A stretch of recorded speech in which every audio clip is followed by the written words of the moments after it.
Well, I think the number one piece of advice for caregivers is ask questions and keep asking until you get a satisfactory answer.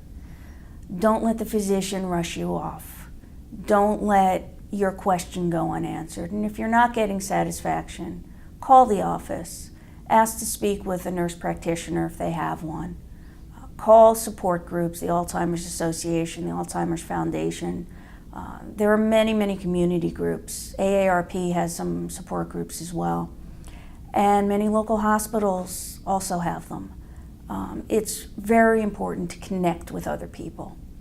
And the help is out there if you know where to look. And that's one of the things I found as I was developing this story. There's actually a lot more help out there than people think.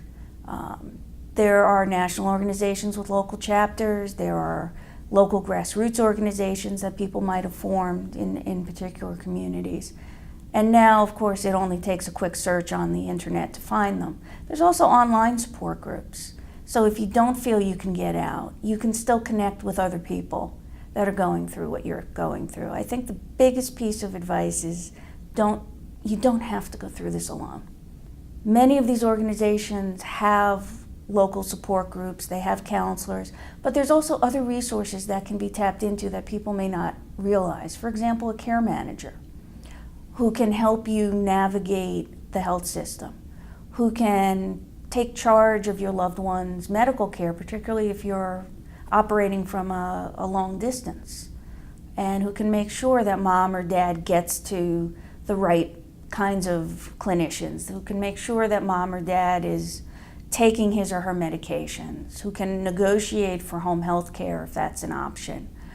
There are dementia coaches that I didn't know about until I started researching this article, but there are people that will actually come in and help you learn how to communicate and reform your relationships with people who have this disease.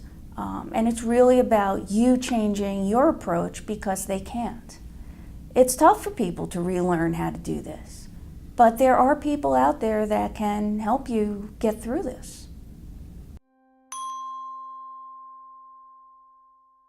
One of the things that I think people don't realize is that caregiving doesn't happen in a vacuum anymore.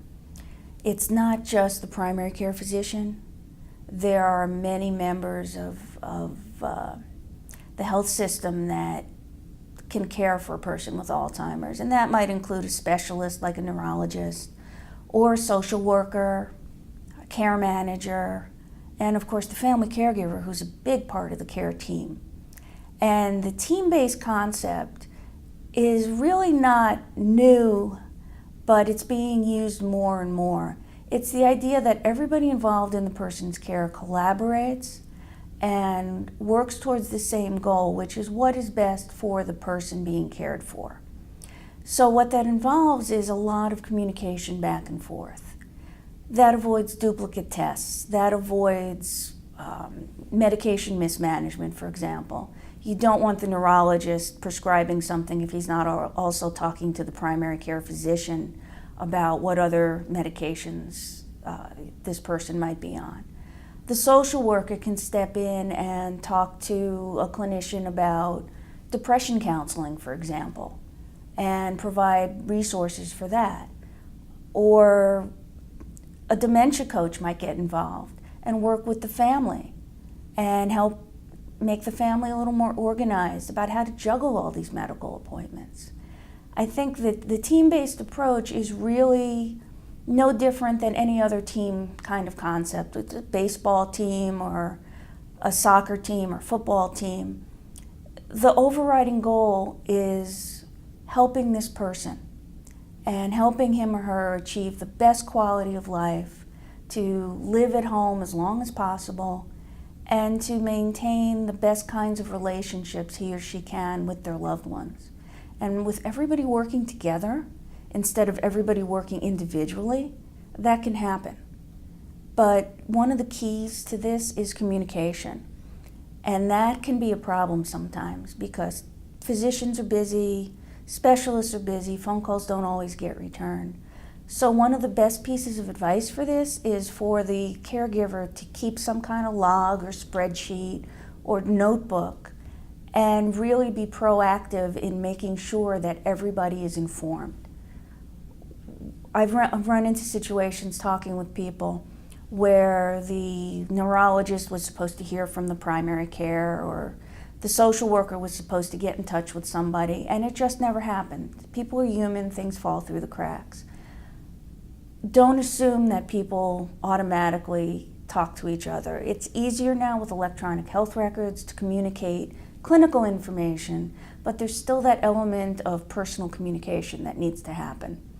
And the caregiver really needs to be the point person on that, making sure that everybody is informed, and by doing that, they become almost the coach or the manager of this team in some ways. Maybe they're the communication coach. That might be a good way to describe it. Making sure that everybody has all the information they need, because again, the end goal is you want the best possible care for your loved one. So being part of the team and being an active part of the team also gives the caregiver more of a sense of control, and that helps them in their day-to-day operations. They know what's going on, and they know that everybody else involved knows what's going on.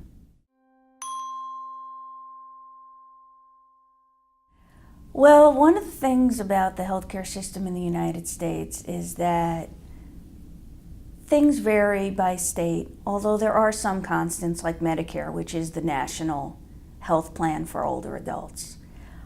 When it gets to Medicaid, which is the low-income support plan for not only older adults, but anybody who is below a certain income threshold, then it gets a little dicey because every state really has its own plan and its own purpose.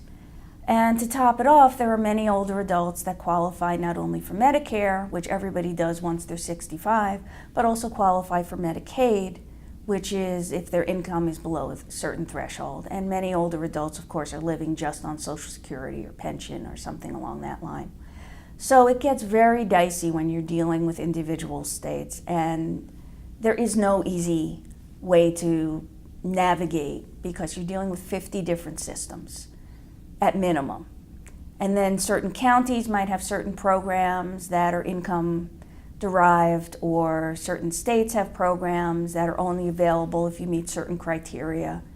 It's no wonder people are confused. And what makes it even more difficult is if you're a caregiver long distance. For example, a friend of mine that I spoke with lives in New York, but her mother was in Florida. Well, Florida has a whole different system than New York. While she was somewhat familiar with New York's healthcare system, she had no clue what to do when it came to Florida. And she wound up eventually hiring a care manager to help her locally navigate the health system with her mother. To top it off, the help most people need isn't paid for by Medicare outright. Medicare pays for skilled nursing care, and you can get home health aides which help with things like bathing or meal preparation or getting dressed if it's in conjunction with skilled nursing. Otherwise, you have to pay for these services out of pocket because Medicare won't just provide these what they call activity of daily living or independent activity of daily living services. And it could be as simple as needing a ride to the doctor or needing help with food shopping. Many people with early onset or early stage Alzheimer's rather can still function quite well on their own with just a little bit of help. Perhaps they can't drive anymore. Perhaps they need a reminder that the laundry has to be separated into light and dark colors. Just very simple things. But the national health system doesn't pay for it. So families are left having to scramble and find people out of pocket, which can become extremely expensive because you're paying for this usually by the hour. And it creates another set of burdens because if they can't afford it, then the family member winds up having to do it themselves. And if they can afford it, then there's always the worry, well, what if the aide doesn't show up? So it's a real catch-22, and there is no real national system in place to deal with this.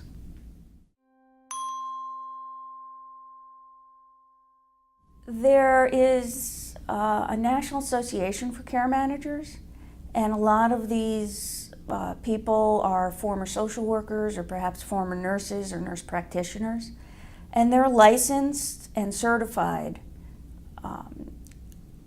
I believe that there are care managers in every state. There are also nurse practitioners in every state. But again, we get into kind of the nuances of working in individual states in something called scope of practice. And what that means is that in some states, for example, care managers can do really a soup to nuts kind of approach and be an advocate and accompany a patient, for example, to a physician appointment and speak up. In other states, maybe they can drive the person there, but they might not be allowed in the room, which really doesn't make any sense if the person with Alzheimer's or dementia really can't make decisions for themselves. The doctor might not want to talk to the care manager, might only want to deal with a family caregiver. So every state is a little bit different, and it becomes really a roll of the dice.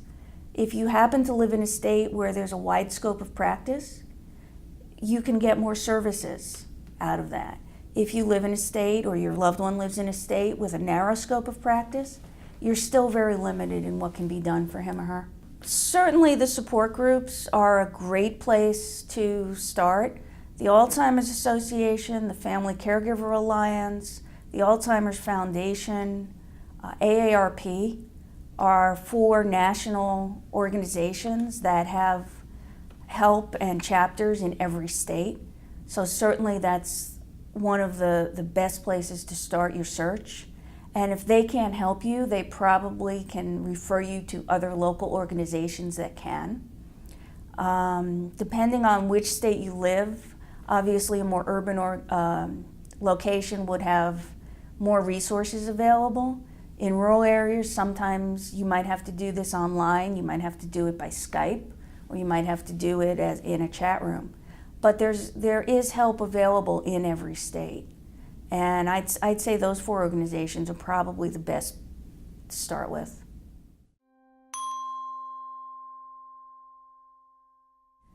Well, I think one of the best things people can do is carry a notebook with them. Even better than a tablet or a computer. Carry a journal, write down your thoughts, write down your actions. Make a list of everybody you're dealing with and what questions pop into your mind. Because questions come to you at the oddest times. You could be driving to work and all of a sudden you'll think of something. Well, I don't advocate writing while you're driving. As soon as you can, write that question down and be sure to come into your physician with a list of questions. There's no such thing in my mind as a dumb question except the one that isn't asked. And physicians need to spend the time answering questions. The other thing that some experts suggest is to create almost a spreadsheet with a list of medications, for example. It's very important to keep on top of that, particularly as the disease progresses, because your loved one may not remember whether he or she took the medication or what the medication is for, or maybe they'll take it twice. So it's very important that everybody involved knows what medications are being prescribed, the quantity and the frequency. The same thing with meals. People forget to eat when they progress far enough. Or they may have eaten and say, oh, well, I don't remember that I ate, so I'll eat again. And that can create all kinds of nutritional issues, weight issues. So having a notebook where you can really keep track of everything that's going on, many people have suggested is really almost a lifesaver, because you can't remember all the details. It's impossible. Who did you deal with? What did they say? Where did they refer you to? It's almost like a diary, and it will help you as you sit down at night and kind of review it. You can think about what you need to do the following day. The other thing is, especially if your loved one's living alone for now, is to get one of those little label makers and label things in the kitchen. For example, you might want to label a cabinet that says dishes, or you might want to label a drawer and say forks, knives, and spoons, because the person may not remember where these things get put away to.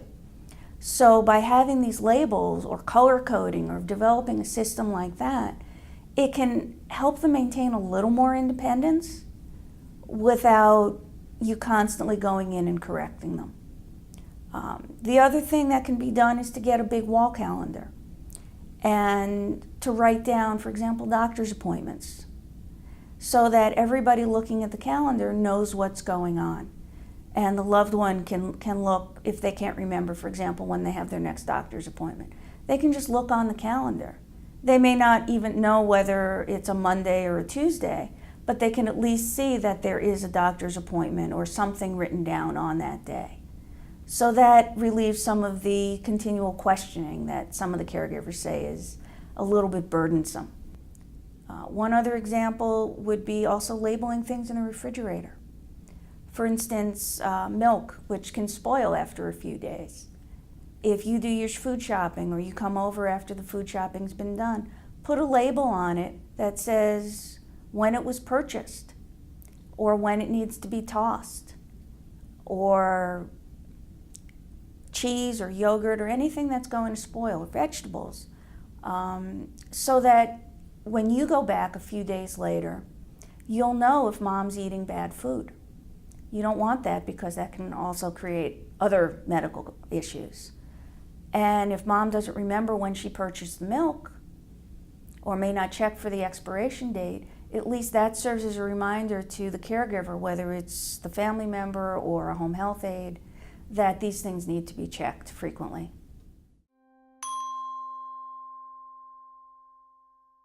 I think one of the things caregivers have to do is educate themselves on the terminology. Unfortunately, most healthcare professionals tend to talk in jargon, and it's just par for the course, although a lot of efforts have been made to get them to talk in what's called plain language, which would be essentially plain English that anybody can understand, but they don't. It's a default mode where they go into this terminology and this jargon that the average person just may not have a clue what it means. And one of the things I talked earlier about asking questions, and this is a key point. If the provider, or any healthcare professional, whether it's a clinician, a social worker, a care manager, says something and you don't understand it, stop them and ask for clarification. You don't want to agree or disagree to something if you really don't know what it means. Don't just default to them because they say some big fancy sounding words. So get familiar with a lot of the jargon, get familiar with the terminology. It might not even be a bad idea to buy a small medical dictionary, which are certainly available all over, or to keep a running list in your notebook. Write down these terms and ask for a plain language explanation of what it means.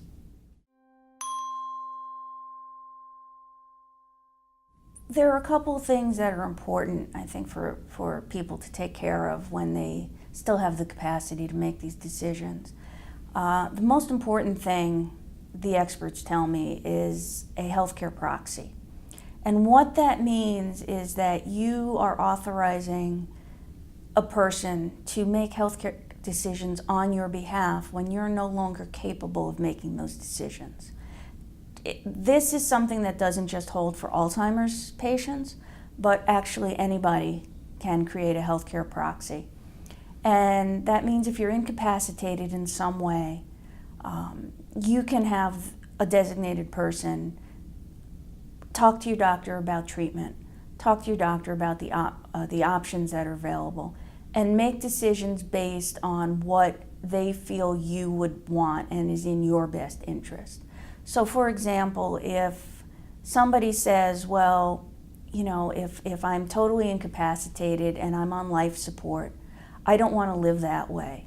And I want my, what's called the healthcare surrogate, to make the decision to pull those life support measures.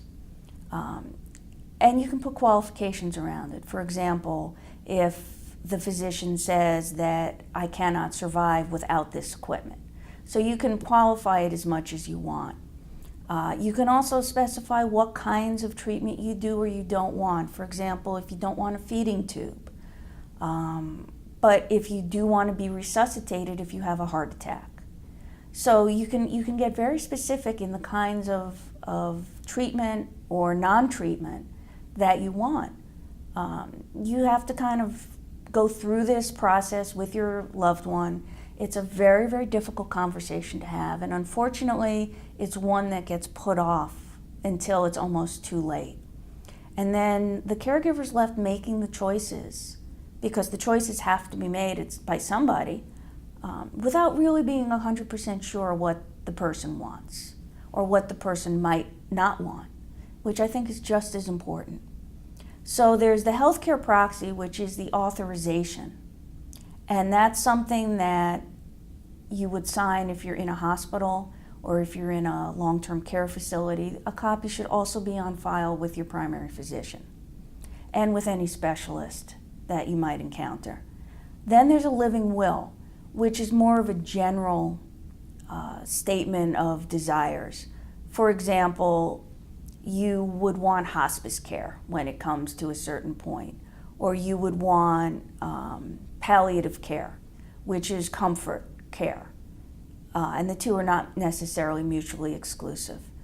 So the healthcare proxy is treatment, the living will is more of a big picture, and it doesn't have to be as specific. You don't have to specify what kinds of hospice care or what kinds of palliative care, for example, in a living will. You could use the more general terms. And then, of course, the other thing is to get your financial house in order. And that, again, is with durable powers of attorney, for example, where you would want to add, if a patient wants to add their loved one onto a checking account, or to make sure they know where the life insurance policies are located, or give them permission to access stocks or bonds or other investments. But all these processes require financial forms, and it requires either a visit to the bank or forms through a stockbroker, whatever it happens to be, which is why sometimes it makes sense to hire an elder care attorney, somebody that specializes in doing just these matters. They can draw up a living will, they can file the appropriate healthcare proxies, they can do the financial power of attorneys. And what that does is it allows the loved one to make the right kinds of decisions. If there's some monetary resources put away for care, they can access that to pay bills. They can access that to hire a caregiver, for example. Because without it, the caregivers are kind of left floundering, and they may not know what to do, how to do it, or even where to go to access money. Well, I know mom had some money put away, but I can't get my hands on it to pay for her home health aid, and I don't have the money in my bank account. If mom's not capable of signing a power of attorney form, then chances are the financial institution won't give the loved one access to it. Now, if it's a husband and wife and they have a joint account, that may be a different story. But very often it's a child, an adult child, taking care of a parent. And very often I hear stories from caregivers that, oh, I know mom had money put away, or I'm in her will and I can get the money after she passes, but they need the money then and there to pay for the care, and they can't get their hands on it.